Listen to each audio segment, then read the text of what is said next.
শীতের শুরুতে আবারও বাংলায় দুর্যোগের আশঙ্কা। বঙ্গোপসাগরে নিম্নচাপের জেরে একাধিক জেলায় ঝড় বৃষ্টির সম্ভাবনা রয়েছে। তবে ভারী বৃষ্টি কোনো জেলাতেই হবে না, তাই সতর্ক জারি হয়নি।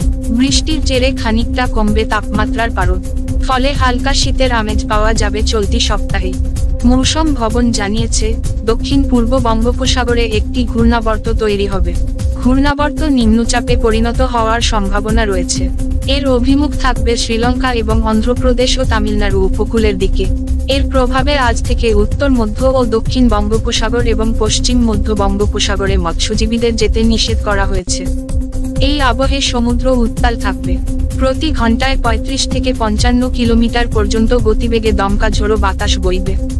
উত্তর তামিলনাড়ু ও দক্ষিণ অন্ধ্রপ্রদেশের উপকূলে মৎস্যজীবীদের যেতে নিষেধ করা হয়েছে। চলতি সপ্তাহে দক্ষিণবঙ্গে মূলত পরিষ্কার আকাশ থাকবে, বেলার দিকে কখনো আংশিক মেঘলা আকাশের সম্ভাবনা। নতুন করে তাপমাত্রা নামার সম্ভাবনা কম। আগামী 4-5 দিন তাপমাত্রা পরিবর্তনের সম্ভাবনা কম। জলীয় বাষ্পের পরিমাণ সামান্য বাড়বে। বাতাসে জলীয় বাষ্প বাড়ার কারণে সকালের দিকে কিছু কিছু এলাকায় কুয়াশা বা ধোঁয়াশার পরিস্থিতি তৈরি হবে। আজ কলকাতার সর্বোচ্চ তাপমাত্রা 31 ডিগ্রি সেলসিয়াস, সর্বনিম্ন তাপমাত্রা 24 ডিগ্রি সেলসিয়াস থাকবে। হালকা বৃষ্টির সামান্য সম্ভাবনা উপকূলের জেলায়। হালকা বৃষ্টির সামান্য সম্ভাবনা উত্তর ও দক্ষিণ 24 পরগনার কিছু অংশে। মেঘলা আকাশ ও হালকা বৃষ্টির সামান্য সম্ভাবনা পূর্ব মেদিনীপুর, দক্ষিণ ও উত্তর 24 পরগনার কিছু অংশে। উত্তরবঙ্গের সব জেলাতে বজ্রবিদ্যুৎ সহ হালকা বৃষ্টির পূর্বাভাস রয়েছে।